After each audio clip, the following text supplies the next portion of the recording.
Esta es la tarde en el continente americano. Cuando anochece en Europa y amanece en Asia, así cae la tarde en el continente americano y transcurre la noche y el amanecer en el resto del mundo. La tarde.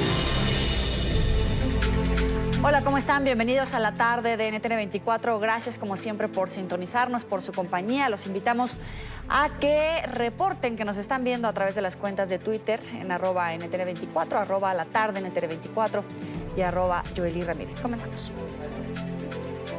Empezamos en Colombia, donde hay alerta por la posible fuga del ex jefe guerrillero de las FARC, Seuxis Pausias Hernández, mejor conocido como Jesús Santrich. Las autoridades desconocen su paradero desde el domingo por la tarde, luego de que Santrich, quien en recientes semanas había sido liberado de prisión y había asumido su cargo como congresista, abandonara su esquema de seguridad en el departamento del Cesar, al norte del país. Santrich había dejado una nota informando que visitaría a su hijo. Sin embargo, la Unidad Nacional de Protección asegura que no está con él. Este es el informe en el que la coordinadora del esquema de Jesús Santrich narra paso a paso las últimas horas desde que tuvieron contacto con el congresista. Da fecha del 30 de junio y va dirigida a la Subdirección Especializada y Mesa Técnica, creada tras el acuerdo entre el gobierno Santos y las FARC para 1.200 desmovilizados, que son los que conforman su mismo esquema de seguridad. Ayer 29/06/2019, el PMI permaneció todo el día en el ETCR de Tierra Grata. En la noche se fue a su dormitorio a las 21:00 con su acompañante Daniel. El esquema terminó servicio a las 21:19 y se replegó a sus dormitorios, dejando siempre a alguien de guardia en la noche al lado de la puerta por si el PMI necesitaba salir al baño o cualquier cosa. Relata que tenían un desplazamiento hacia Barranquilla, traslado que no pudieron adelantar. Tocamos la puerta en reiteradas ocasiones, pero nadie respondió. Procedimos con el sargento a trepar la pared para revisar y nos encontramos con la novedad de que no había nada ni nadie. Verificamos si la cama estaba al lado de la ventana trasera, la cual estaba abierta. Al lado de afuera había ubicada unas llantas como escalera. Al consultar al personal de la zona y según el reporte, desconocían su paradero, su escolta tampoco estaba con él. Como novedad, el agente escolta no se levantó para la guardia, así que en la noche no hubo guardia de las 23:45 hasta las 3:00 de la mañana que se despertó el agente escolta. Según informa la coordinadora del esquema de seguridad, Jesús Santrich dejó esta carta. Chatica, me fui a pasar la noche con mi hijo menor, pero no quiere montonera en su casa. Así que cuando lleguen a Valledupar llamen a Daniel y me recogen. Estaré listo a las 8. Atentamente, Santrich. Pero el reporte de la coordinadora del esquema afirma que no lo pudieron ubicar en Valledupar. Fuimos a la ciudad de Valledupar, que fue donde nos citó, y marcamos el contacto de Daniel, pero nadie contesta. Hemos marcado los 2 números que el PMI usaba, pero los celulares están apagados. Nos hemos comunicado con familiares y nadie da razón del señor. Se cumplen 36 horas desde que Jesús Santrich abandonó su esquema de protección en el espacio territorial de reincorporación en Tierra Grata, municipio de La Paz, Cesar. El presidente colombiano Iván Duque espera que Jesús Santrich se presente ante la justicia con el llamado de la Corte Suprema indagatoria el 9 de julio. Sin embargo, señala que el abandono de su esquema de seguridad violando los protocolos solamente muestra que su deseo es eludir la justicia. El presidente Iván Duque señaló que Jesús Santrich debe atender el llamado de la institucionalidad. Alias Jesús Santrich está solicitado en extradición por los delitos de narcotráfico, por hechos que ocurrieron después de la firma de los acuerdos. Afirmó que el ex jefe guerrillero desapareció sin avisarle a su esquema de seguridad, lo que deja mucho que pensar. Ver que una persona con semejantes características abandona su esquema de seguridad, violando los protocolos de la UNP, violando los protocolos de seguridad de una ETCR, solamente muestra que su deseo es eludir la justicia. El mandatario aseguró que su gobierno se ha caracterizado por apoyar a quienes han dejado las armas, pero quienes reincidan tendrán que someterse a la ley. Seremos implacables con quienes estén en la reincidencia. Confía en que Santrich continúe con el proceso judicial. Espero que este sujeto se presente ante la justicia con el llamado que tiene, pero si pretende eludir la justicia de Colombia y burlarse de ella, aquí estará el Estado de Derecho para hacerse respetar. El partido FARC invitó a Santrich a reafirmar con su presencia el compromiso que adquirió con el proceso de paz y aseguran que las decisiones personales que se aparten de la línea política del partido son de carácter personal y no comprometen al mismo. El comunicado de la dirección del partido FARC asegura que todos sus integrantes asumieron un compromiso político y moral inclaudicable con el proceso de paz. Cualquier decisión personal o del grupo que se aparte de estas decisiones va en contravía de nuestra línea política y por tanto solo se puede comprometer a quienes tomen esas decisiones. Aseguran que siempre supieron que el camino estaría lleno de dificultades, pero siguen convencidos que es el camino correcto. Invitamos a Jesús Santrich a reafirmar con su presencia en los escenarios que le fueron asignados por la dirección del partido, los compromisos adquiridos en sus años de militancia revolucionaria y en virtud del acuerdo de paz. El partido asegura que a Santrich le han brindado su respaldo y solidaridad y advirtieron que si realiza conductas por fuera de la ley, debe asumir las consecuencias. Nos acompaña a esta hora Rafael Nieto, ex viceministro de Justicia de Colombia. Gracias por estar con nosotros. Un gusto saludarlo. Muy buenas tardes, Joely, para usted y para todos los televidentes. ¿Es una acción premeditada de fuga o estamos mal pensando y Santrich podría presentarse a indagatoria el 9 de julio? No, se puede presentar el 9 de julio, pero sería francamente muy extraño que lo hiciera. Todo muestra que se fugó. La hora de la salida, el que no hubiera sido con los escoltas, la nota para distraer, para confundir, diciendo que iba a estar donde uno de sus hijos y que no aparezca. Me parece bastante claro que Santrich se fugó. Era lo que habíamos dicho algunos que iba a ocurrir. Lo sorprendente es que a pesar de las advertencias haya pasado. Ahora, la Corte Suprema sabía que Santrich representaba alto riesgo de fuga porque, entre otras cosas, está investigado por narcotráfico, había sido pedido en extradición por Estados Unidos. ¿Hay espacio para la ingenuidad de las autoridades de que no iba a fugarse? Ninguno. Había una advertencia clara de muchos ciudadanos que habíamos sostenido que todo mostraba que si Santrich no era puesto en custodia, encarcelado, se iba a fugar. La Corte Suprema de Justicia lo sabía. Una de las causales para privar de la libertad antes del juicio en Colombia es precisamente el riesgo de fuga. Incluso algunos de nosotros pedimos reiteradamente a la Corte Suprema de Justicia que para evitar ese peligro la orden de comparecencia a la diligencia indagatoria que tendría lugar el 9 de julio viniera acompañado con una orden de captura y sin embargo la Corte Suprema de Justicia decidió no hacerlo.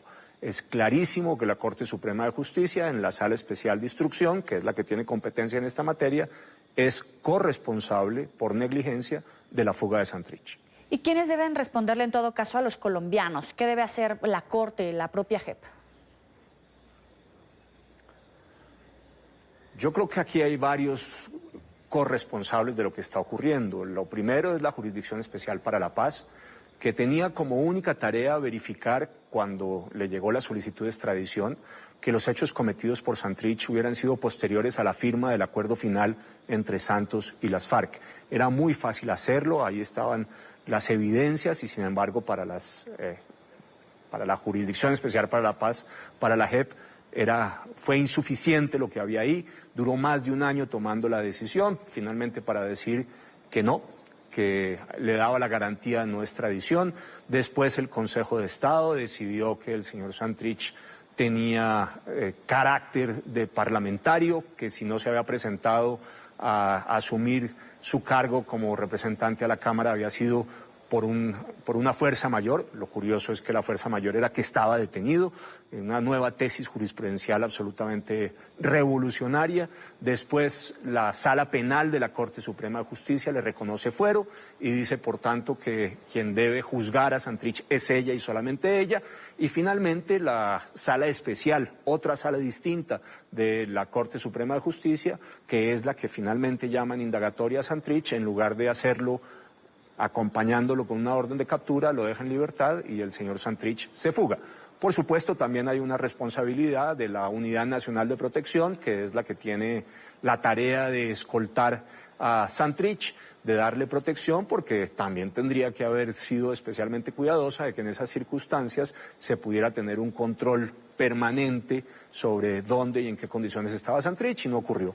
Ahora, eso además pasa en una zona donde hay desmovilizados de las FARC y hay que advertir que como resultado del acuerdo entre Santos y las FARC, los escoltas, el grueso de los escoltas de Santrich también eran exguerrilleros de las FARC, así que uno podría decir que con seguridad hay una complicidad bien de los escoltas de la Unidad Nacional de Protección, bien de desmovilizados en la zona donde estaba ubicado en los días anteriores Santrich, que es una zona de desmovilización de las FARC. En todo caso, está claro que también hay algunos cómplices.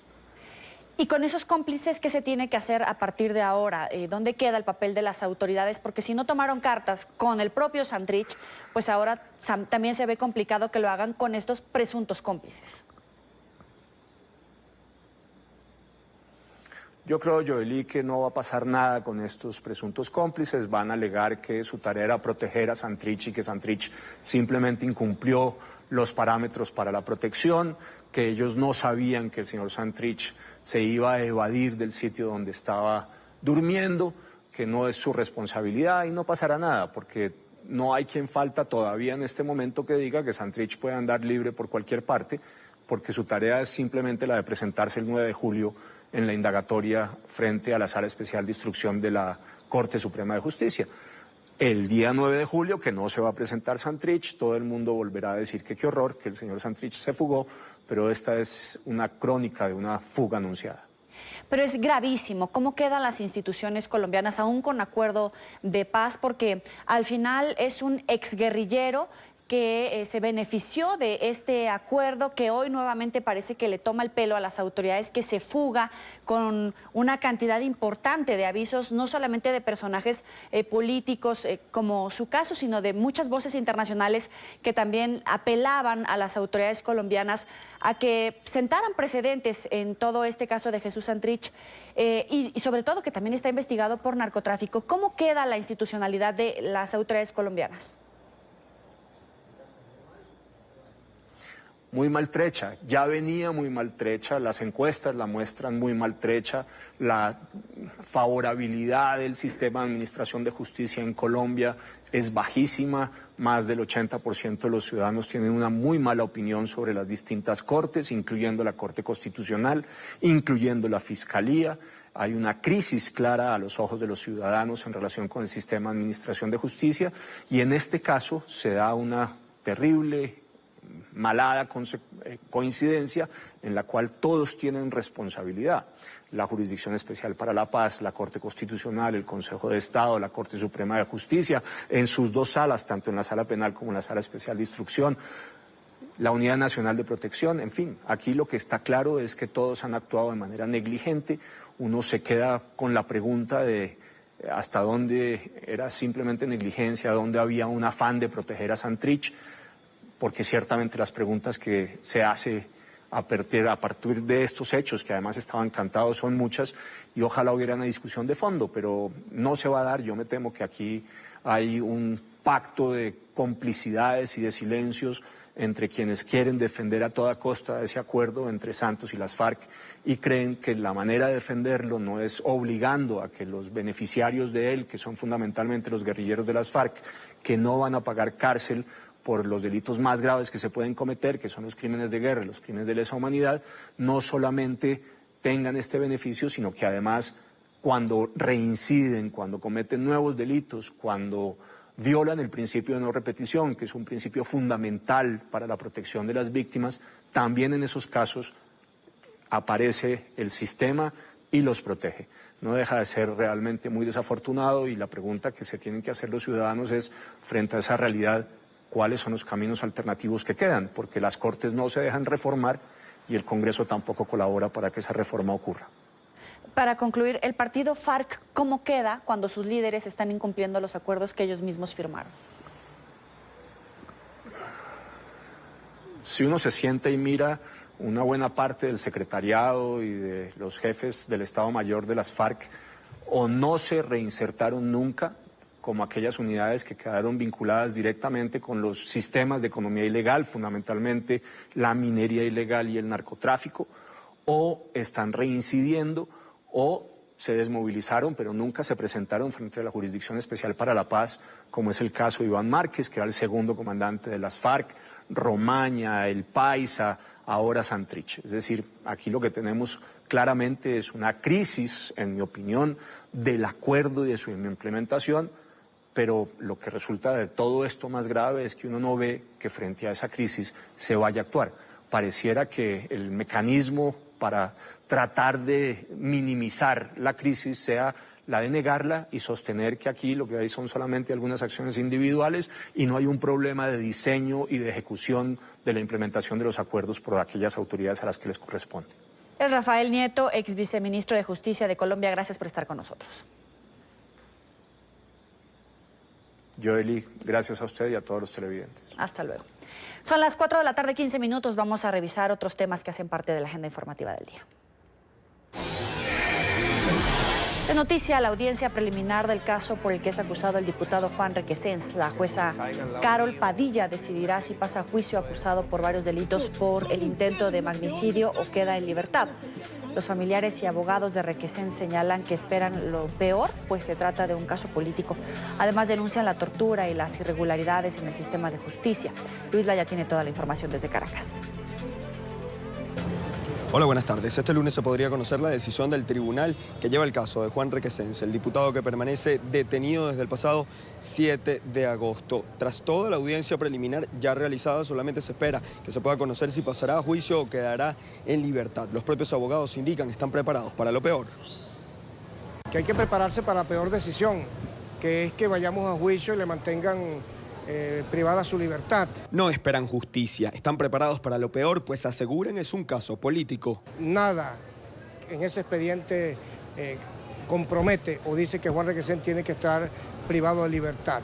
Esto es un problema político, no un problema jurídico. Pero esta es una de las peores acusaciones que yo he visto como profesor universitario y como abogado en ejercicio que lo soy. Le exigen a la jueza Carol Padilla que respete las leyes, que cumpla con la separación de poderes que exige la Constitución y que libere a todos los presos. Y sería un acto altruista de buena voluntad hacia la comunidad internacional que el gobierno venezolano le diera libertad a los presos políticos. Ellos saben que Juan Requesens no participó en estos hechos. Ellos saben que Juan Requesens no es partícipe de estos hechos. Basta leer la acusación, basta escuchar al Ministerio Público y la juez sabe que, y le tuvo que haber comunicado a ellos, que Juan Requesens no es autor ni material, ni intelectual, ni partícipe de estos hechos. Denuncian que en el país se viola el debido proceso. Este caso es un claro ejemplo. Juan Requesens fue detenido sin orden judicial y respetando su inmunidad parlamentaria, presentado ante un tribunal una semana después y no a las 48 horas legales. Se le impidió ver a su familia o abogados por semanas. No fue atendido cuando sufrió una afección de salud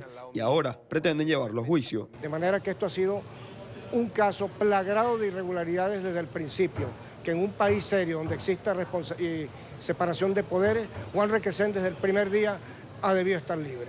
Como familiares de un preso político se muestran preocupados ante la muerte de un militar detenido. Incluso los abogados señalan que la tortura es una política de Estado. En el caso por el que es acusado Juan Requesens, hay varias víctimas de tratos crueles y se hace más severa contra los funcionarios castrenses. Por encima de ser un número o una estadística, la muerte o el asesinato de este capitán es una tragedia. Esto no debe suceder. Esto es una violación flagrante más de los derechos humanos. El estar preso siendo inocente es una violación a los derechos humanos. Más razón aún cuando se trata de la vida de un ser humano. Lo que ocurrió de nuevo es la muerte de él, pero son hechos que consuetudinariamente y es política de régimen torturar a los venezolanos que son presos políticos. Nosotros mismos somos testigos de esas torturas cuando escuchamos en esta audiencia preliminar del caso Juan Requesens o del magnicidio, cómo las personas que están allí declararon sobre las torturas de que fueron objeto. Asimismo, señalan que esperan por el informe del próximo 5 de julio de Michelle Bachelet tras su visita al país. El padre de Juan Requesens aseguró que la sintió conmovida ante la situación de los presos políticos en Venezuela. Ahora esperan, diga la verdad en el informe. Desde Caracas, Venezuela, para la tarde de NTN 24, Luis Alejandro Laya. Es noticia argentina, donde al menos 13 personas murieron y otras 45 resultaron heridas después de que un bus que transportaba jubilados se volcara. El trágico accidente se produjo en la noche del domingo, en momentos en que se registraba mucha niebla en la zona. El vehículo que se accidentó es de la empresa Destino Cero y, según la Comisión Nacional de Regulación del Transporte, se encontraba habilitado. De acuerdo a las primeras hipótesis, el conductor no había logrado reaccionar a tiempo mientras circulaba por una curva pronunciada. Ante la magnitud del accidente, los primeros médicos y bomberos que llegaron al lugar tuvieron que improvisar. hacer una selección rápida de los casos más graves para derivarlos a los hospitales más cercanos.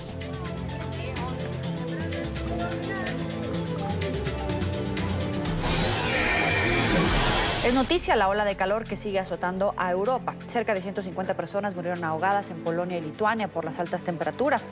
Según las autoridades de los dos países, las muertes se registraron en el mes de junio en zona de ríos, lagos y playa, donde la temperatura batió récords.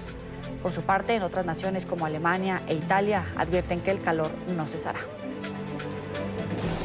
Las altas temperaturas siguen causando estragos en Europa. En Alemania, el termómetro varía de entre los 38 a casi los 40 grados centígrados. De hecho, el pasado miércoles el país alcanzó los 39.3, una temperatura muy elevada que rompió el récord del año 1947. Las autoridades advierten que el calor extremo no cesará. Los ciudadanos tratan de sobrellevar la ola de calor. Hace mucho calor, pero siempre aplicamos mucha crema solar. Un sombrero también ayuda y bebemos mucho. De vez en cuando algo de fruta de uno de los puestos aquí como refresco y luego está bastante bien. En Frankfurt, 3.000 atletas participaron en una carrera de resistencia Ironman, a pesar del intenso calor. Moriría de calor. No entiendo cómo los atletas pueden entrenar con este fuerte calor. En Italia, el panorama no es diferente. En la isla de Lampedusa, en el sur del país, los turistas prácticamente no salen del mar. Necesitan refrescarse y sus mascotas hacen también lo mismo. La temperatura alcanzó las máximas de 37 y 38 grados centígrados. Sin embargo, según los meteorólogos, se espera que desciendan a partir de este miércoles. En Francia, la ola de calor se hace insoportable según los ciudadanos. El termómetro ha alcanzado hasta los 45.3 grados centígrados, un récord registrado el pasado 28 de junio. Alrededor de 4.000 escuelas francesas cerraron el viernes y se ampliaron los horarios de apertura de parques y piscinas públicas. Las autoridades francesas han tomado una serie de medidas radicales para evitar que se repitan las trágicas consecuencias de la ola de calor de 2003 que causó la muerte de alrededor de 14.000 personas. La Organización Meteorológica Mundial dijo que 2019 sería uno de los años más calurosos en comparación con años anteriores. Por su parte, las autoridades de Polonia y Lituania indicaron que al menos 150 personas han perdido la vida ahogadas solo en el mes de junio, donde las temperaturas batieron récord de calor. Entre tanto, en España, la ola de calor deja 2 muertos. En los últimos 5 días, la temperatura superó los 43 grados centígrados. Actualmente quedan en alerta 11 provincias. Marcelo Moncayo tiene toda la información desde Madrid. Hola, ¿qué tal? Saludos para ustedes en la tarde, amigos televidentes. Aquí en la Agencia Estatal de Meteorología confirman que la ola de calor se terminó en España y que las temperaturas están dando algo de tregua a los ciudadanos. Pero siguen siendo en algunas partes algo altas, a tal punto que en estos momentos son 11 las provincias que tienen alertas. Las temperaturas dan una tregua a España y al resto de Europa. Luego de 5 días de duración se terminó la ola de calor dejando récords históricos en 54 ciudades, tanto por las temperaturas máximas como por las mínimas. Si bien técnicamente el calor intenso se terminó, todavía hay 11 provincias con alertas debido a las altas temperaturas que podrían todavía provocar las denominadas noches tropicales. Bueno, la ola de calor como tal ha terminado, pero lo que no termina son las altas temperaturas. Va a seguir haciendo calor, lo que pasa que a partir del lunes el calor que vamos a notar, que vamos a sentir, es un calor más normal y más propio para la época del año. Pero el calor continúa tanto en España como en Europa. La zona centro, Madrid, que llegó a alcanzar prácticamente 41, se quedará en torno a 35, y todo el sur de la península también llegará a unos 35 grados, pero que son unas temperaturas muy normales para aquella zona y que habitualmente se dan en verano. La ola de calor en Francia especialmente va remitiendo, pero todavía va a hacer calor en los próximos días en el sur de Francia y también en algunos países ribereños del Mediterráneo como Italia, los países de los Balcanes y también algunas zonas cercanas al Mar Negro. Sobre todo, como digo, el sur de Europa es la zona donde va a seguir haciendo el calor. En las calles la gente sigue tomando precauciones. Para muchos el fin de la ola de calor todavía no se ha sentido. No, para nada. Sigue bastante intenso y pues sí, esperemos que se quite pronto. Lo llevo tranquilo, con calma. Se siente el calor de noche, pero igual vamos bien. Mal, con mucho ventilador y mucho agua y mucha bebida fría, mucho calor. ¿Y hoy cómo te estás sintiendo? Cocido. Encima se ha parado el metro y fatal. ¿Qué recomendación le das a la gente, a los turistas, a la gente que está llegando a Madrid estos días? que no vengan. Es que hace mucho calor. Sí. Según los registros de la Agencia Estatal de Meteorología, en el año 2017 hubo 5 olas de calor en el verano, mientras que el año pasado solo fue una. Televidentes de la tarde, y esta pasada ola de calor dio algunos récords. Por ejemplo, el viernes pasado aquí en Madrid se llegó a casi 42 grados centígrados, convirtiéndose en el día más caluroso de los últimos 100 años. Este es el informe para la tarde. Marcelo Moncayo, NTN 24, Madrid. Es noticia el recrudecimiento de las protestas en Hong Kong. Manifestantes entraron por la fuerza al Parlamento durante una manifestación por el aniversario número 22 de la entrega de la ex colonia de Gran Bretaña a China, fecha que se ha convertido en un día anual de protestas a favor de la democracia en esta ciudad. Varias personas rompieron vidrios para ingresar al recinto mientras una enorme multitud observaba desde el exterior. Los manifestantes pintaron mensajes en los muros y saludaron a los asistentes desde las ventanas en pisos superiores. La policía se enfrentó a los manifestantes usando gases lacrimógenos en un intento por dispersarlos. A esta hora, las autoridades ya han recuperado el control de la sede parlamentaria. Decenas de manifestantes antigubernamentales irrumpieron el lunes en el Parlamento de Hong Kong. Pintaron grafitis en sus paredes, ocuparon el recinto y desplegaron una bandera de la época colonial británica en el podio, durante una gran manifestación por otro aniversario de la retrocesión a China. Los manifestantes huyeron antes de que la policía ingresara para retomar el control, mientras las unidades antimotines lanzaban gases lacrimógenos contra otros grupos que se encontraban en las cercanías. El Parlamento ha sido el foco de las protestas de las últimas semanas contra un proyecto de ley del gobierno para autorizar las extradiciones a China continental. Los manifestantes también exigen la dimisión de la jefa del gobierno local, Carrie Lam, en la que muchos hongkoneses dejaron de confiar al percibir que ha permitido o incluso favorecido que Pekín erosione sus libertades. Aunque Hong Kong fue transferida de Reino Unido a China en 1997, el territorio aún es administrado bajo un acuerdo conocido como un país, dos sistemas. Así, los habitantes del territorio disfrutan de derechos raramente vistos en la China continental, pero muchos sienten que lentamente el gigante asiático va dejando atrás el acuerdo. Es noticia la toma de posesión del nuevo presidente de Panamá. Más temprano, Laurentino Cortizo juró como mandatario, luego de ser electo para ejercer por los próximos 5 años.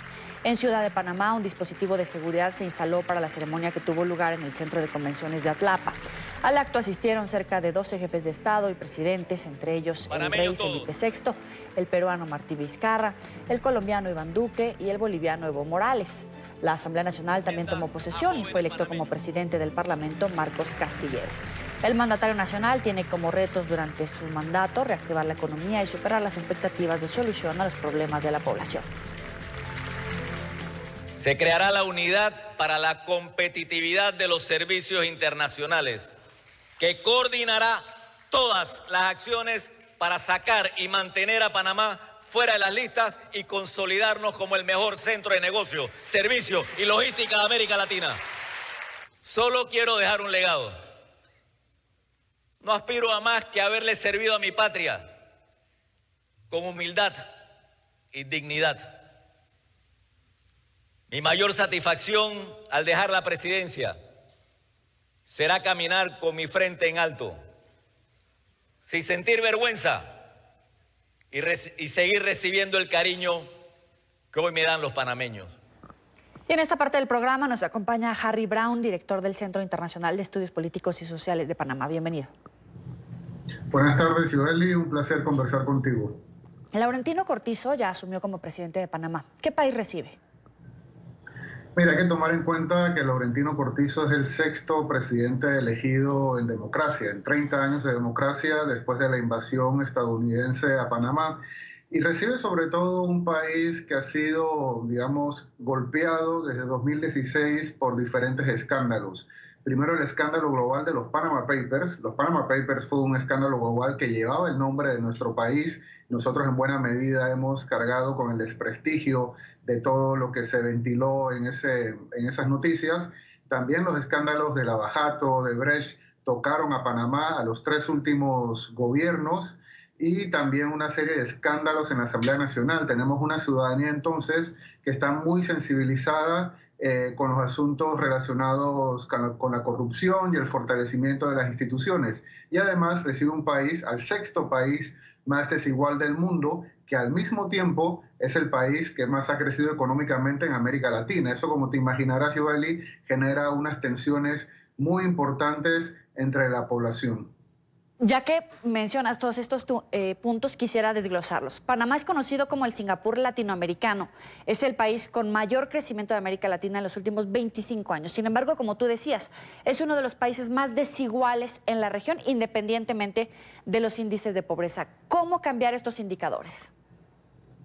Claro, no es nada fácil, pero primero quisiera decir algo sobre la comparación con Singapur. No es una comparación muy feliz, diría, para la ciudadanía panameña, porque Singapur está lejos de ser un país democrático y Panamá aspira a tener una dinámica económica importante que saque a la población de la pobreza, que supere la desigualdad en el marco de una democracia. Y sí, esa es la gran dualidad de este país, como tú bien lo has dicho. Hemos tenido una economía abierta al mundo, una economía que ha generado muchísima riqueza, que ha hecho que Panamá se convierta en un país de renta media alta, pero que al mismo tiempo convive con altos índices de desigualdad. Los retos son estructurales, se ha hecho mucho énfasis en retos coyunturales que va a tener el gobierno, pero yo creo que lo que no se tiene que perder de vista son los retos estructurales del país: la pobreza, la desigualdad, los problemas con los servicios de salud, la baja calidad de la educación, el ejercicio de la ciudadanía limitado que tienen algunas,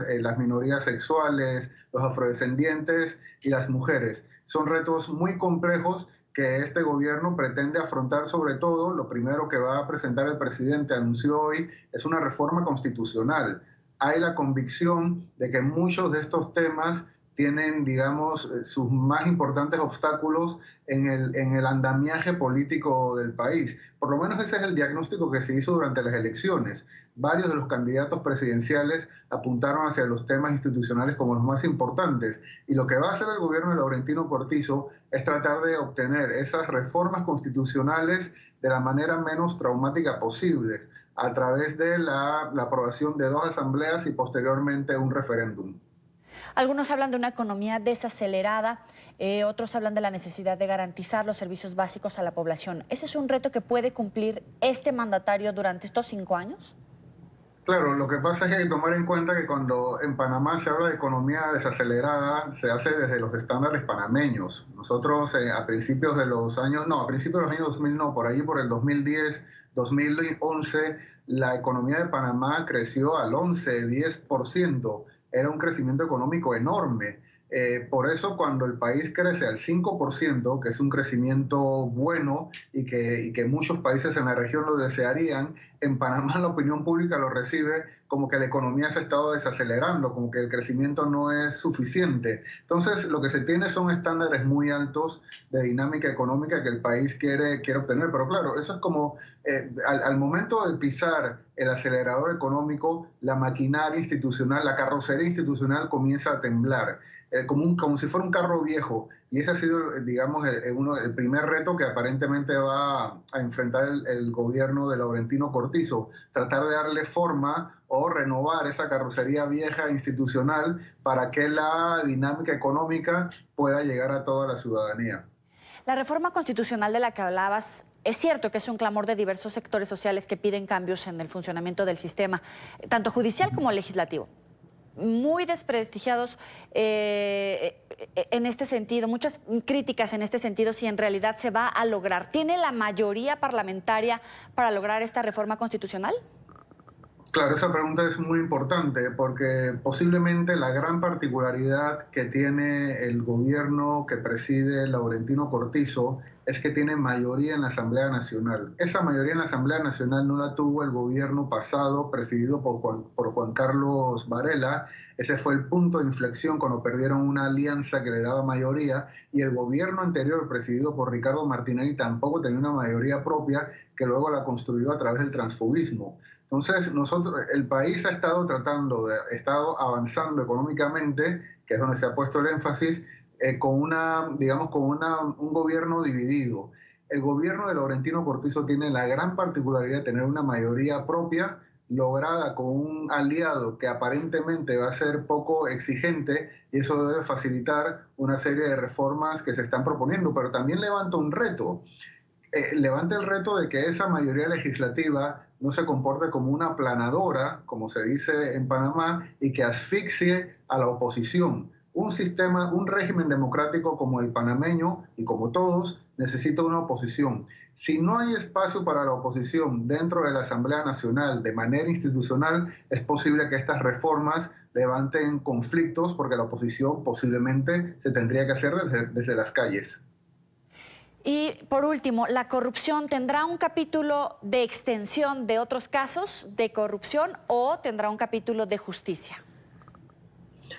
Mira, el presidente lo dijo muy claramente en su discurso. Él ha dicho que no fue electo para ser fiscal. Él lo que sí le toca es que va a designar a 6 magistrados de la Corte Suprema de Justicia, y también le tocará pues asignar el presupuesto más cómodo posible para el órgano judicial.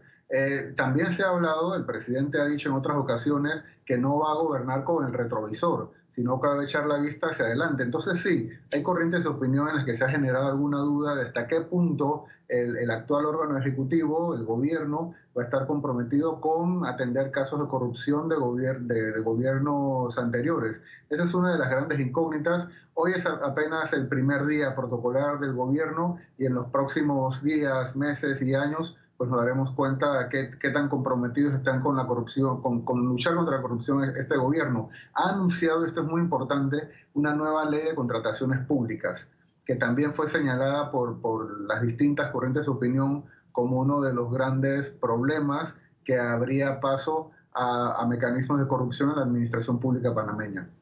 Para concluir, ¿cómo queda el expresidente Varela? Mira, el expresidente Varela, nosotros dejamos en Panamá de tener mediciones públicas sobre la popularidad del presidente. Creo que la última vez fue hace 2 años, en octubre de 2017, fue la última medición que se tuvo, y para esos años aparecía como un presidente muy impopular. No sabemos bien cómo habrá terminado su periodo, pero se le ha juzgado duramente por problemas en el crecimiento económico, por problemas de políticas públicas, pero realmente el problema del ahora expresidente Varela fue la gestión política. Tuvo grandes problemas de relación con la Asamblea Nacional, y también tuvo grandes problemas en comunicar su trabajo. Él ha dicho que va a continuar vinculado a los asuntos públicos a través de una fundación, y de ahora en adelante lo que más importa políticamente es el futuro de su partido político, el Partido Panameñista, que tiene una bancada bastante pequeña, creo que, si no me equivoco, de 8 diputados, y que bueno, es un partido importante en el país que tiene que, digamos, relanzarse para ser nuevamente un actor político importante. Harry Brown, director del Centro Internacional de Estudios Políticos y Sociales de Panamá, gracias por estar con nosotros. De nada, ha sido un placer. Hasta luego. Gracias por seguir con nosotros. En la tarde vamos a hablar de los migrantes y cómo les afecta que a partir de hoy entra en vigor la nueva ley antiinmigrante en la Florida. La legislación obliga a las agencias de policías locales, gendarmería y universitarias, entre otras dependencias, a colaborar con el gobierno federal con la implementación de la misma. El objetivo, ubicarlos, arrestarlos y llevar a cabo el proceso de deportación de estos indocumentados. De los cerca de 11 millones de indocumentados que viven en Estados Unidos, 2.8 millones residen en California, seguido por Texas con 1.9 millones y Florida con 810,000.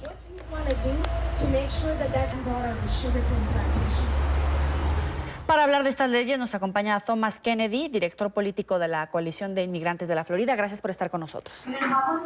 Gracias por invitarme. Hoy comienza a aplicarse en Florida una de las leyes antiinmigrantes más estrictas, básicamente porque prohíbe la ciudad de santuario. Eso, con peras y manzanas, ¿qué significa para los migrantes?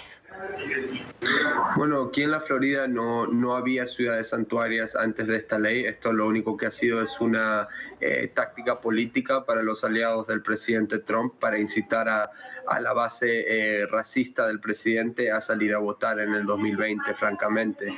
Lo que significa para los inmigrantes de la Florida es que ahora las cárceles locales, las cárceles de los condados, van a tener que cooperar cooperar con enforzamiento de inmigración en detener inmigrantes para que sean capturados por ICE. Cuando dices que esto puede motivar el discurso racista a ese electorado que va y vota por ese tipo de políticas, ¿también es un permiso para señalar al indocumentado, una especie de realizar cacerías de migrantes? Sí, absolutamente. Es más, nosotros vimos durante la sesión legislativa, durante esta ley se discutió y se peleó, que hubo una serie de ataques a personas indocumentadas y no indocumentadas, donde cuando se descubrió quién fueron los atacantes, ellos dijeron que ellos habían atacado a estas personas porque pensaban que eran indocumentadas y que no iban a demandar estos casos porque no iban a cooperar con la policía porque tenían miedo a las deportaciones. ¿Y hasta dónde obliga a la policía local a detenerlos, atender un reporte o iniciar el trámite de deportación de inmigrantes indocumentados? Mira, la forma en que esto funciona, te doy un ejemplo. La policía local para a una persona indocumentada por algún incidente de tráfico. Por ejemplo, tiene una luz del carro rota. Una vez que te paran, tú estás manejando sin licencia de conducir, porque aquí en la Florida uno no puede acceder a una licencia de conducir si es indocumentado. Te paran, te arrestan por no tener esa licencia, te mandan a la cárcel del condado. Ahí en la cárcel del condado tu información es transferida con el gobierno federal, con las agencias de inmigración federal. Entonces ellos ponen lo que se llama un detainer request, que es un pedido que te tenga la cárcel local para que ellos te vengan a buscar. Ahí entonces, no importa si has cumplido con el tiempo mandado por la infracción, ellos te van a mantener ahí hasta que por 48 horas hasta que venga la policía de inmigración a buscarte y transferirte a un centro de detención de inmigración donde empieza el proceso de deportación. Y esa es la cooperación entre la policía y la inmigración. Pasa en la cárcel del condado. Eso pasa en la cárcel del condado, pero quisiera poner otros ejemplos para los migrantes indocumentados que nos están viendo, que no solamente son población latina. Imaginemos que somos uno de ellos andando por las calles. ¿A qué estamos expuestos y cómo podemos defendernos? Bueno, en la calle tú no tienes que... Debería continuar siendo objeto de sanciones y que las ya existentes se mantendrán hasta lograr un acuerdo firme. Miembros de la Comisión Permanente de Derechos Humanos de Nicaragua aseguran que se lograron avances minúsculos en la última sesión permanente de la OEA que se llevó a cabo en Medellín. El comité llamó además desacertadas las declaraciones de Luis Almagro, en la que dicen que tiene una doble interpretación de lo que constituyen los crímenes de Nicaragua y Venezuela. Paola Serna tiene más información desde Miami. Hola, ¿qué tal? Muy buenas tardes. Pues bien, los miembros de este organismo han declarado su inconformidad sobre el informe presentado por la OEA tras salir de esta reunión realizada en la ciudad de Medellín. Básicamente lo que ellos han denunciado es que continúan los asesinatos. También hay 85 presos políticos que aún permanecen detenidos y aquellos que han sido liberados tienen casa por cárcel e incluso se encuentran monitoreados 24 horas. Ellos aseguran que no hubo avances significativos en materia de derechos humanos sobre Nicaragua y han dicho también que el secretario general Luis Almagro no toma una postura decisiva en esta materia. Esto cuando ratifica que hay un régimen en Venezuela, sin embargo, sigue llamando gobierno a Daniel Ortega. Esto dijeron el día de hoy los representantes del organismo. Vemos avances, pero no sustantivos, porque estos son avances minúsculos con relación a los abusos que se están dando en Nicaragua, pero también las declaraciones desacertadas del secretario general Luis Almagro, en donde pareciera que hay dos tipos de ciudadanos en su mente.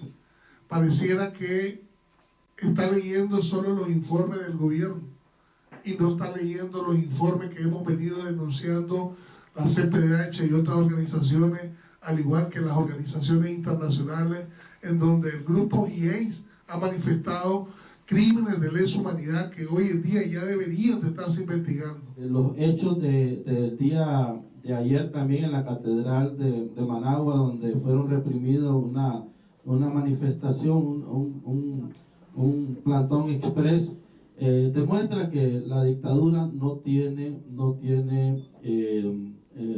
deseos de que regrese la paz y la normalidad.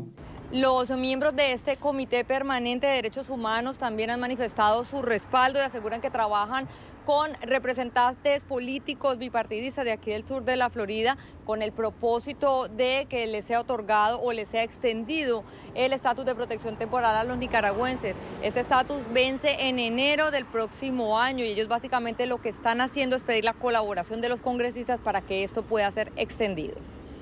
Nosotros estamos cabildeando y estamos pidiendo a todos los congresistas y a los senadores que apoyen este anteproyecto del congresista Díaz Balar y la congresista Donald Chalala para que se dé un estatus provisional o un TPS legislativo, como le llama el congresista Díaz Balar, que vendría a ser un alivio grande para todos aquellos hermanos que están buscando refugio y asilo y que se les ha hecho bien difícil, ya que la situación en las cortes está muy duro para aprobar la solicitud de asilo. Los miembros de este organismo defensor de derechos humanos también han dicho que estos 75 días que dio la Organización de Estados Americanos para realizar un nuevo informe únicamente dará más oxígeno al régimen de Daniel Ortega. Desde Miami informó Paola Serna para NTN 24. Gracias, Paola.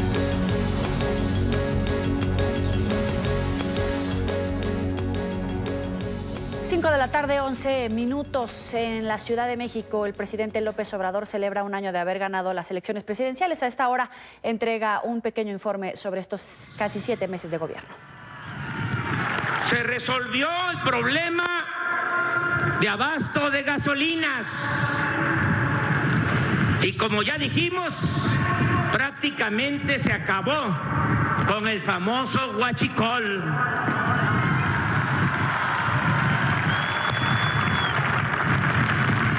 La corrupción y el fraude electoral fueron reclasificados como delitos graves. Ya se canceló la condonación de impuestos a potentados e influyentes.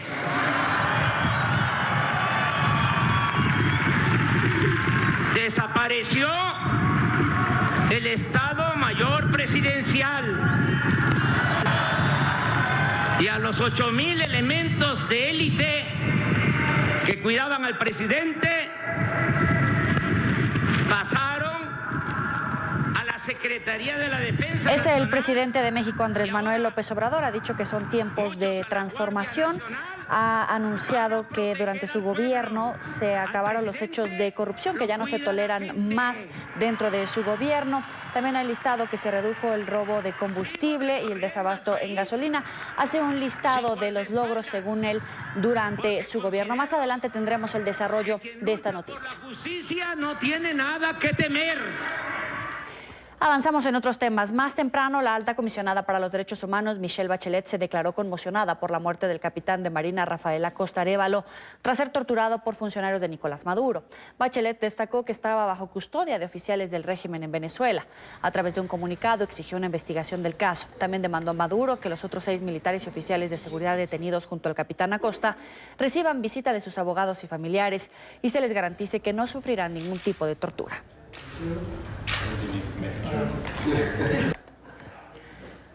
Por su parte, la defensa del militar denuncia la cadena de mando del madurismo de pretender evadir su responsabilidad.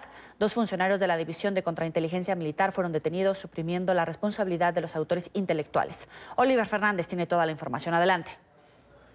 Alonso Medina Roa es el abogado del militar asesinado. Señala que la tortura se ha instalado en el país como política de Estado, una responsabilidad que el régimen no puede evadir. Se pretende burlar, desconocer la legislación en cuanto a la tortura. Y esto tiene una razón, que es que el homicidio calificado puede generar una responsabilidad penal individual. el homicidio por tortura genera la responsabilidad penal individual, pero también le genera responsabilidad al Estado. Y eso es lo que se pretende burlar. Ahora, en estos momentos, nos vamos a querellar en un proceso penal en contra de los funcionarios y obviamente demandar que se procese a toda la cadena de mando. La defensa logró constatar la tortura. El capitán pidió auxilio cuando iba a ser presentado en tribunales. Los rasgos de tortura eran alarmantes, al extremo que no tenía capacidad de movilidad, no tenía movilidad en las piernas, no se podía parar, no podía articular palabra alguna, no solo pedía auxilio. Y una que otra afirmación que hizo ahí en ese momento, hematomas, sangre en las uñas particularmente destacaba, en la boca, en la parte interna, en la capacidad bucal, el área bucal, muchos golpes, los ojos desorbitados. El pasado miércoles, Diosdado Cabello, presidente de la constituyente madurista, reconoció la detención del capitán Acosta Arévalo. Incluso Rafael Acosta Arévalo, que es el capitán de corbeta. Todos estos están detenidos, llamados, algunos inclusive ellos los nombran y no tienen nada que ver. No tienen nada que ver en la operación, sino que ellos los nombran, pero nosotros a todos están ahorita a buen resguardo de las autoridades. La alta comisionada para los derechos humanos, Michelle Bachelet, aseguró sentirse conmocionada por este caso. Desde Venezuela se espera una respuesta contundente al informe que entregará el próximo viernes. Señora Bachelet, cumpla con sus funciones como alta comisionada de los derechos humanos y que ese informe que usted va a sacar el 5 de julio sea de verdad un informe en el cual se demuestre la situación que estamos viviendo en Venezuela de la violación de nuestros derechos humanos. Partidos de oposición denuncian al régimen de Nicolás Maduro de hacer de la violencia su mecanismo para mantenerse en el poder. Aquí hay responsabilidad desde Nicolás Maduro hasta el director del DGCIN, porque ha habido tortura, ha habido secuestro. Y cuando digo esto es porque los familiares denunciaron con días anteriores que el capitán estaba secuestrado. Cada vez van más allá, cada vez dan un paso más. Todo lo que han hecho es terrible y cada vez llegan a nuevos niveles de abominación como lo que estamos viendo en estos días. Luego de la visita de Michelle Bachelet, han sido detenidos 6 funcionarios entre militares y policías, al general de la aviación Miguel Ciso Mora, a los coroneles Miguel Castillo Cedeño y Francisco Torres, también al teniente coronel Pedro Caraballo.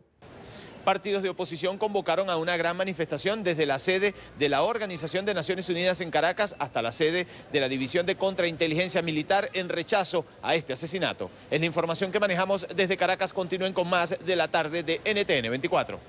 A esta hora nos acompaña el coronel del Ejército Rubén Darío Bustillo, secretario de la Organización del Frente Institucional Militar. Gracias por estar con nosotros. Bienvenido.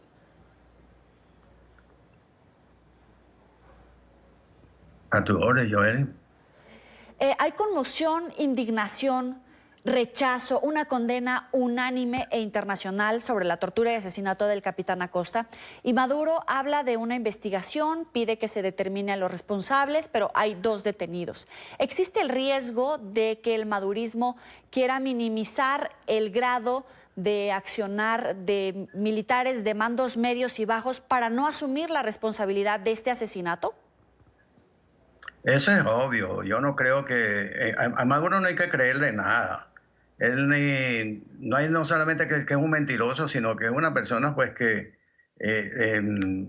está, como dijo alguien por allí, dormida por las drogas a las que ha sido sometida por el psiquiatra que tiene al lado. En un comunicado de ustedes hablan del sadismo y la deshumanización con la que torturaron hasta destruir los órganos vitales del capitán. ¿Qué otra información tienen de los últimos días y horas de vida del capitán? Porque lo retuvieron junto con otros 6 uniformados de los que todavía no se sabe absolutamente nada. Bueno, sí, efectivamente, esa es una de las cuestiones que nosotros estamos solicitando, de que los presos políticos se pongan en libertad, y sobre todo los militares. Los militares los hemos contabilizado hasta el día de hoy en 165, es una cantidad bastante considerable. Pero en el documento del Frente Institucional Militar nosotros nos estamos abocando más que todo a hacer un llamado, no solamente a los militares, sino a la población civil. Hay la idea de que los militares son los que tienen que solucionar el problema político en el cual nos encontramos nosotros. Y no es así. Es responsabilidad, de acuerdo al artículo 335 de la Constitución bolivariana, es responsabilidad de todo el pueblo, de todos los venezolanos, de restituir la Constitución y las leyes que están infringiendo el madurismo y toda su banda de delincuentes que lo siguen. Ahora, ya que hace usted referencia a este documento, en él también dicen que están expuestos a ser víctimas de la opresión del régimen madurista si no actúan para recuperar la vigencia de la Constitución. Yo le quiero preguntar en dos sentidos y de manera muy respetuosa. ¿Hay falta de empatía entre los uniformados que siguen a la cúpula madurista porque piensan que no les va a pasar nada, que ellos están seguros, o le tienen miedo al régimen porque si expresan opiniones en contra de él pueden acabar muertos? Bueno, yo creo que hay las dos cosas, ¿no? Hay algo de miedo, los cubanos están trabajando, están insertos dentro de la estructura militar, eso no hay la menor duda, y conforman un cuerpo que llaman el G2 de espionaje, que cualquier cuestión que diga un militar inmediatamente pasa a ser sospechoso, le quitan su teléfono y de allí es pasado a la Dirección General de Contrainteligencia Militar, en donde muy difícil se sabe cuándo se entra, pero no se sabe si va a salir vivo. Hay desaparecidos. Hay el caso del capitán Luis Humberto de la Sota Quiroga, quien fue el segundo comandante de Barcomar en Turiamo. Este fue secuestrado desde el año pasado y tiene 2 meses sin que los familiares los pueden ver. Y la mamá de este capitán, a la doctora Bachelet, le explicó la cantidad de sometimiento a tortura a la cual había sido sometido, lo cual a mí en lo personal me impresionó tanto que yo escribí un artículo sobre semejante situación. Realmente lo responsable de todos estos hechos, a mi manera de ver, la tiene el general en jefe Vladimir Padrino López, quien funge como ministro de la Defensa, porque el general Padrino López, en su función de ministro de la Defensa, también es funcionario de justicia militar y debería de ordenar una investigación sobre los hechos planteados, que no son nada nuevo. Lo de la tortura se viene planteando desde hace muchos años.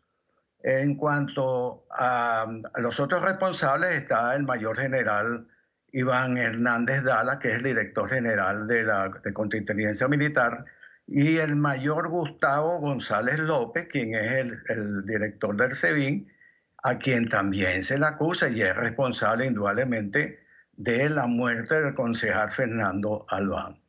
Hay unas otras muertes por allí, como por ejemplo la del secretario, un mayor que fue secretario del general quien sustituyó en el SEBIN, el general González López, quien fue asesinado inmediatamente después que ese fue asesinado 3 días después del 30 de junio, cuando se acusaban de la ejecución del golpe al Magedón, como ellos lo llaman. En cuanto a nuestro presidente, el vicealmirante Rafael Huici Clavier y otras personas, o el general Clive Alcalá, el general Ramón Lozada, quien fue capturado en su casa, ya en muchas oportunidades ha estado preso, el general Eduardo Báez, el capitán Saúl Tomás Sánchez, el teniente coronel Ilich Sánchez Faría y el teniente coronel Soto Manzanares. Estos oficiales están todos fuera de Caracas, están todos fuera de Venezuela en el momento pues en que los estaban acusando, de tal manera pues que es difícil de que se pueda conformar un cuerpo de conspiradores del exterior que obviamente son inocentes. Secretario, le quiero leer partes o extractos del comunicado que emite la alta comisionada para los derechos humanos, Michelle Bachelet. Ella decía que está conmocionada por la presunta tortura del capitán Acosta Arévalo y porque el trato al que fue sometido mientras estaba en custodia puede haber sido la causa de su muerte. Recuerdo a las autoridades venezolanas que son responsables de la vida y de la integridad física y psicológica de todas las personas privadas de la libertad. Urge a las autoridades a llevar a cabo una profunda investigación, incluyendo una autopsia que siga los estándares internacionales, que sea independiente y transparente. De alguna manera, con este comunicado, la alta comisionada Bachelet le está exigiendo cuentas a Maduro.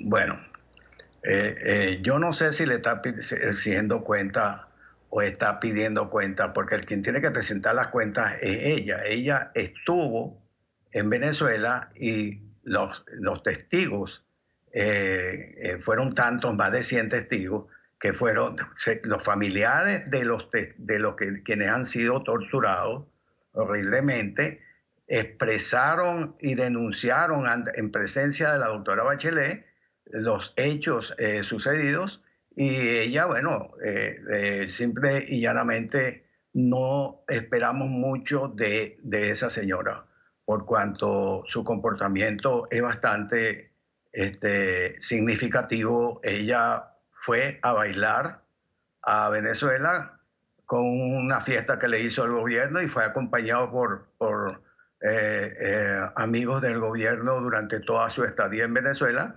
Y bueno, los resultados de ese informe ya lo veremos el 5, pero yo no espero mucho de la doctora Bachelet, lamentablemente es así. Le agradezco por estos minutos para la tarde de NTN 24, Rubén Darío Bustillo, secretario de la Organización del Frente Institucional Militar. Gracias por estar con nosotros. Gracias a usted. Avanzamos. El secretario general de la Organización de Estados Americanos, Luis Almagro, urge a conceder el estatus de refugiados a los migrantes venezolanos en la región. Desde la Asamblea General de la OEA en Medellín la semana pasada, el ex canciller uruguayo ha pedido a los países que se dejen de excusas para no otorgar el estatus de refugiados a estos migrantes, argumentando que se requiere tal reconocimiento para atender sus superlativas necesidades. Entre tanto, países como Chile y Perú han instalado medidas para el ingreso de quienes salen de Venezuela en busca de un mejor futuro.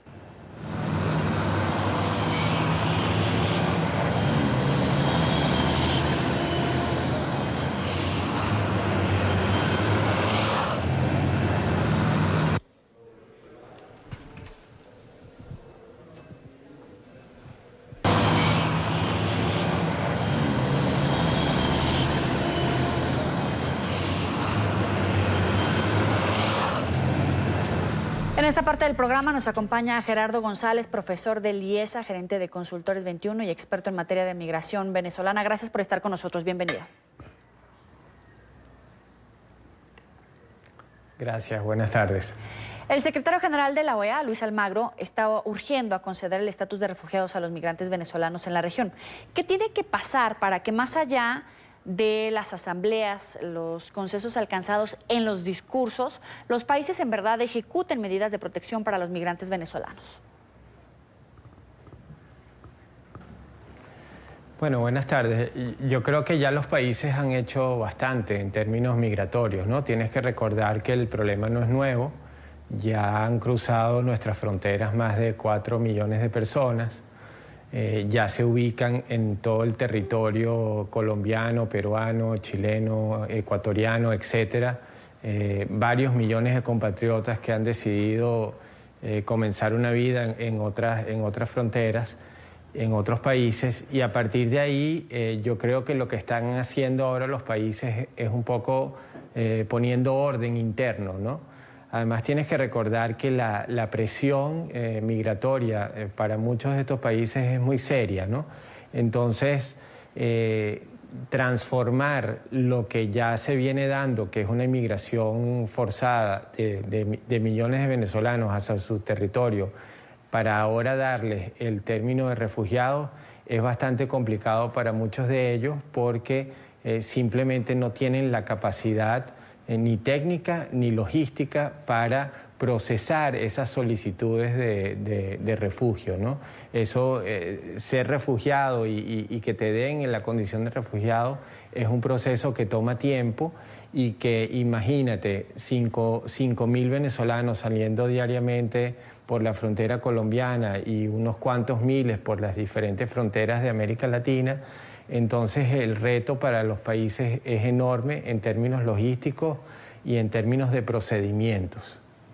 Sí, pero esto me lleva a dos puntos. El primero, por ejemplo, el presidente de Colombia ha insistido que la crisis de refugiados venezolanos es insostenible. Entonces, ¿qué caminos le quedan a los refugiados? No a los países ni a estos organismos que reúne a los mandatarios regionales, sino ¿qué le queda a los venezolanos, a los afectados? Bueno, yo creo que tienes que verlo desde dos puntos de vista, ¿no? La primera es qué se considera la persona que sale de Venezuela. ¿Se considera que es refugiado? Probablemente no. Probablemente piensa que es un migrante, probablemente por razones económicas, que decide salir del país y que trata de probar fortuna en otras partes, sobre todo para enviarle dinero a las personas que se quedan en Venezuela. Solo por darte un número, 53% de la población venezolana en este momento está recibiendo remesas.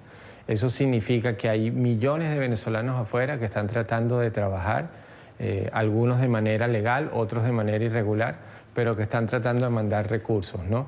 En el caso propiamente de los refugiados, son personas que buscan asistencia, asistencia muchas veces humanitaria, que a veces son, y esto también hay miles de casos, perseguidos por situaciones políticas o situaciones de otro tipo, y que están buscando refugio en los países, y que esos procesos, si bien es cierto que han sido procesados en algunos casos, el tiempo que se lleva para que les den el estatus de refugiado ha sido muy largo, ¿no? Y ahí es donde realmente tu pregunta tiene sentido. Es decir, los países no han sido capaces de procesar ese volumen de personas que están pidiendo refugio, y por lo tanto el venezolano no va a esperar que eso se dé, sino simplemente va a tratar de seguir adelante. O se va a otro país, por una parte, o trata de trabajar en el país que lo está recibiendo mientras se procesa su permiso de estatus o de estatus de refugiado. Pero el secretario general de la OEA ha argumentado que es importante otorgarle este estatus de refugiados a los venezolanos porque el no hacerlo subestima la magnitud de la crisis. ¿Coincide? Sí, yo creo que en parte sí. Yo creo pero también tienes que verlo desde el punto de vista de los países, ¿no? Yo creo que cada país tiene una situación particular. En el caso de Colombia, como bien lo dice el presidente Duque, están desbordados. En el caso de las islas del Caribe también tienen muchos problemas para recibir muchos venezolanos por su capacidad instalada. Pero en general yo creo que en la medida en que se agudiza la crisis humanitaria en Venezuela y cada vez el tipo de persona que está saliendo del país presenta un cuadro de desnutrición, de condición de perseguido económico en muchos casos, de condición en donde en la misma Venezuela hay una situación de supervivencia, sí se debería considerar el estatus de refugiado como una posible vía para regularizar su permanencia en el territorio. Y yo creo que hay otro punto importante, ¿no? A los países les conviene saber, por una parte, cuántos migrantes están llegando a su país y alguna forma o algún recurso, en este caso para poder regularizarlos.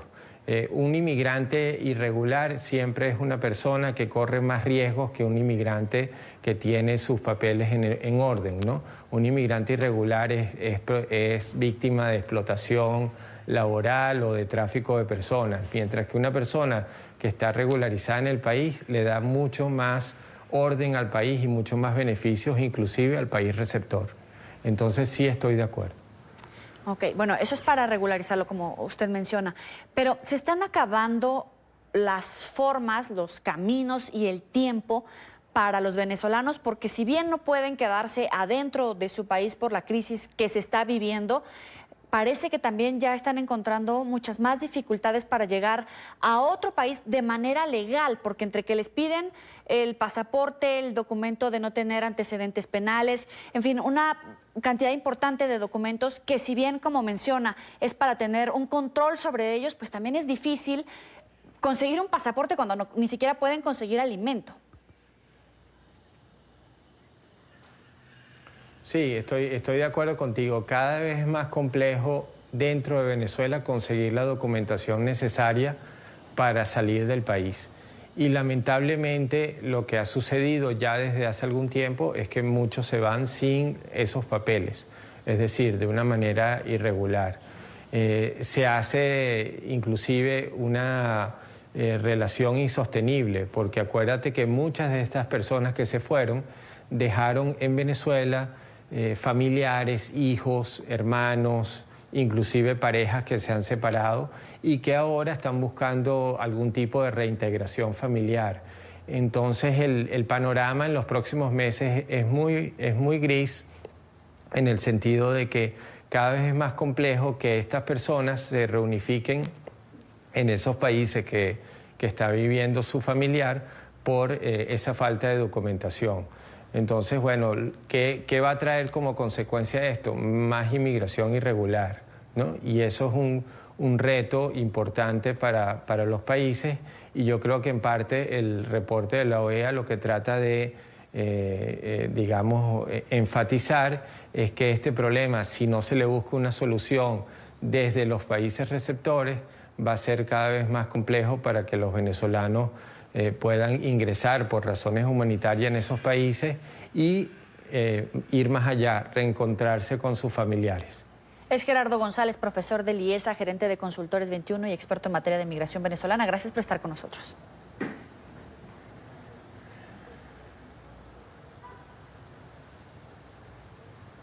Gracias por seguir con nosotros. 5:43, tiempo de la Ciudad de México. Habla el presidente mexicano, Andrés Manuel López Obrador, ofreciendo un primer balance de su gobierno tras casi 7 meses de asumir el poder y haber ganado las elecciones presidenciales.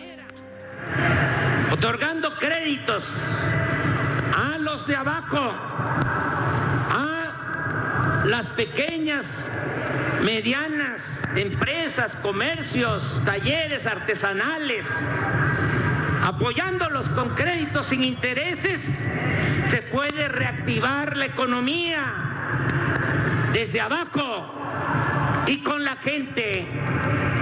Ya recibieron su apoyo para la siembra 1.200.000 comuneros, ejidatarios y pequeños propietarios.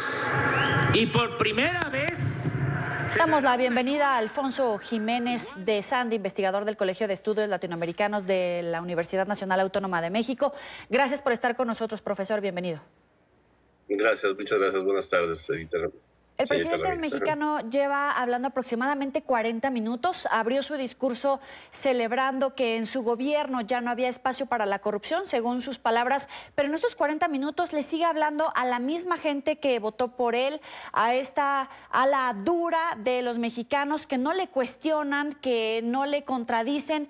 Les está hablando, pero realmente basado en los buenos resultados de estos meses de gobierno, ¿o sigue con el mismo discurso como si fuera campaña? Pues me parece que más bien sigue con el mismo discurso, en efecto, como usted bien dice, parecería que sigue en campaña, porque no tendría necesidad a los 6 meses, ¿verdad?, de dar un informe tan grande, ¿no? No hay todavía hechos que pueda él realmente dar a conocer de manera positiva, aunque los ha estado mencionando ahorita, pero me parece que no es el sentir de la población total. En los primeros minutos de su gobierno decía que se redujo el robo de combustible, el huachicoleo, que ya no había estas mafias criminales. ¿De verdad se puede cantar victoria en este sentido? No, de ninguna manera, ¿no? Es decir, no ha habido por el momento todavía juicios o la policía no ha detenido a ninguna gente que esté involucrada en la corrupción que tenga un impacto fuerte en la sociedad, ¿no? Que sea creíble. Yo creo que es uno de los temas que más le han costado al presidente, ¿no? No parecería que él no quiere, porque tiene un discurso doble, de perdonar el pasado, pero no está actuando precisamente en el tema más importante, que será el de la corrupción. No hemos visto los casos de personalidades o de personajes que toda la población sabe deberían de estar siendo juzgados, ¿no? En estos momentos le habla a los pequeños empresarios mexicanos, pero según índices de macroeconomía, la economía mexicana está entrando en una etapa de desaceleración. Algunos hablan de en un par de meses se podría declarar la recesión económica en México. Hoy por hoy hay una inestabilidad por la cantidad de obras de gran envergadura que está suspendiendo, por la cantidad de cambios en el gobierno en materia económica. ¿Usted qué valoración hace de este punto en particular del gobierno de López Obrador? Pues me parece que ha sido también relativamente malo, vamos a decir. Por un lado, en efecto hay estabilidad en el tipo de cambio, hay estabilidad en la tasa de interés, o sea, no ha habido muchos sobresaltos, que era parte de su estrategia, porque él habló en su discurso, toma la posición de regresar a la política del desarrollo estabilizador, en donde esa variable era muy importante, pero me parece que que México justamente atravesó por un mal momento al final del gobierno de Carlos Salinas, cuando se pretendía todavía seguir con esa política. El presidente Zedillo finalmente abrió los mercados, abrió el sistema financiero, y me parece que el presidente no ha comprendido que estamos viviendo en otra época. Entonces yo creo que en lugar de promover un crecimiento económico, que es lo que sería deseable y además uno de sus objetivos, está más bien desacelerando, inclusive puede ser en efecto hasta llegar a una recesión, ¿no? Yo creo que esa es la parte más negativa. Ajá. Una de las grandes preocupaciones de los mexicanos es la inseguridad y la violencia. Hace 3, 4 meses el gobierno de López Obrador decía que en cosa de 6 meses la violencia iba a desaparecer de los registros cuando se hablara de México. Sin embargo, hoy por hoy sabemos que han sido los meses más violentos, más sangrientos de la historia reciente. Ayer entró oficialmente en operaciones la Guardia Nacional en México. ¿De verdad puede haber un antes y un después con la operación de este órgano para que ya no haya los índices de violencia, de sangre que se ve en estos momentos? Bueno, la verdad es que ese es el tema también más cuestionable que se le hace al presidente, porque en efecto la inercia de la violencia ya venía desde el 2018 y es difícil pararla de tajo, pero nunca se pensó precisamente en la posibilidad de la militarización del país, ¿verdad? Que es lo que puede ocurrir con la Guardia Nacional. Él inclusive ha manifestado en estos días que si fuera él desaparecería el ejército mexicano, cosa que quizás muchos analistas podrían pensar que es buena idea, que todo se convirtiera en la Guardia Nacional, pero que no puede desaparecer de tajo tampoco al ejército, ¿no? Entonces, está basando su gobierno en esa figura que pensábamos no iba a ser utilizada. Y la inseguridad permanece porque la inercia no ha sido fácil de controlar y seguimos viendo situaciones muy lamentables en todo el país. Entonces, lleva 6 meses, yo creo que ya sería un momento oportuno que su estrategia funcionara, pero a decir de muchos especialistas, la estrategia no es muy clara, ¿no? No es todavía muy clara. La negociación o la no actuación frente a los grupos criminales, precisamente, pues es lo que podría dejar sensible, ¿no?, este tema. ¿Cuáles son los puntos a favor del gobierno de López Obrador hasta este momento? Bueno, yo creo que a favor estaríamos hablando de que es un gobierno de izquierda que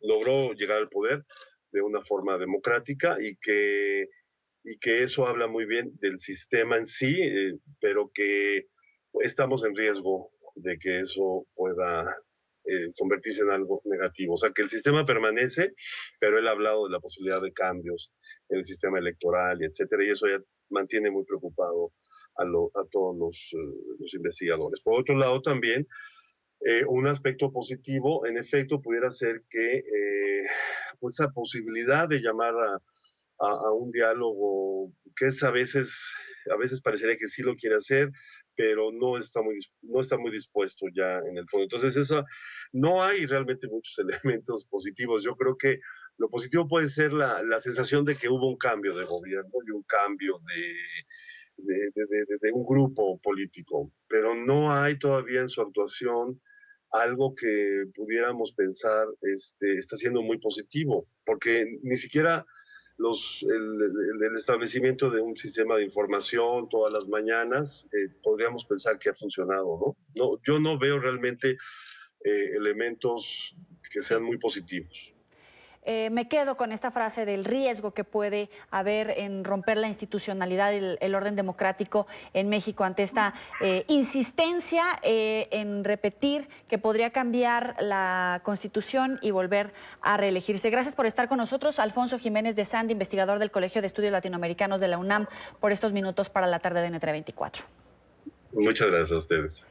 El presidente de México lleva 52 minutos de discurso desde la plancha del Zócalo capitalino, son 5:52. Vamos a ir nosotros a la última pausa y regresamos con más información. Vamos a escuchar unos segundos al presidente de México. Hogares de México, pero en comunidades indígenas, 8 de cada 10 hogares ya están recibiendo los beneficios y a finales de año serán todos los hogares de las comunidades indígenas. Cumpliremos a cabalidad el criterio de atender y respetar a todos los mexicanos, pero se dará preferencia a los humildes, a los más necesitados, porque por el bien de todos, primero los pobres. Así llegamos al final de la tarde. Recuerden seguirnos en las cuentas de Twitter, las tienen en su pantalla, y también en Instagram, @NTN24 y @joelyramírez.journalist. Los espero en una hora más en el informativo. Pásala muy bien.